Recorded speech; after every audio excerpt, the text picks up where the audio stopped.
Mahal.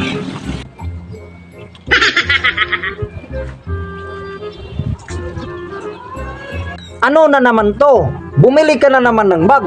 Ang dami-dami mo ng bag at hindi mo naman ginagamit. Anin mo naman yan? Dekorasyon?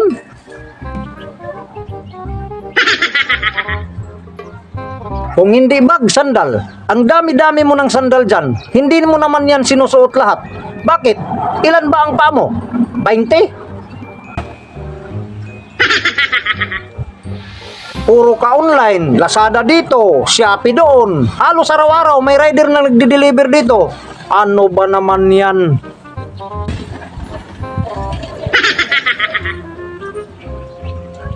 Lotion, makeup, bra, panty.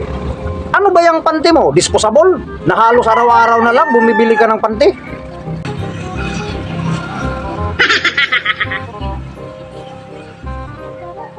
Kung ano-ano na lang tong ginagawa mo.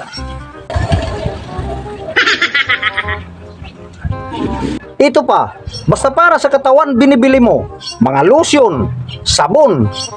Ako, sabong panlaba, sapat na. Sa paligo ko, sabong panlaba. Sa paglabar ko, sabong panlaba. At sa puwit ko, sabong panlaba. Tapos ka na. Nagsasabi lang ako ng totoo. Ako naman. Bakit? Yang kadami-dami mong sapatos, pinapakailaman ko ba? Bakit? 20 ba ang paa mo? Sapatos dito, sapatos doon, may narinig ka ba sa akin? Ha? Oh, yung mga manok mo, umaga pa lang, hinihipo mo na. Ako, hindi man lang. May narinig ka ba sa akin? Oh, yung motor mo, kulang mo na lang asawahin. May narinig ka ba sa akin? Ha?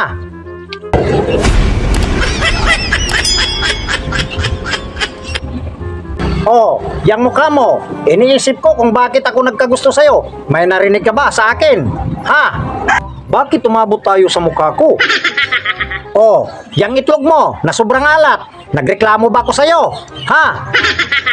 Oh, ano naman yan? Bakit umabot tayo dyan? Gamit lang pinag-uusapan natin. Oh, yung junior mo, na malaki lang sa junior na hotdog. Nagreklamo ba ko sa'yo? Ha?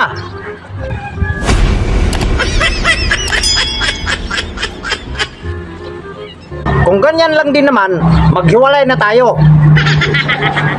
Mahal, akin na yung mga order mo, babayaran ko na.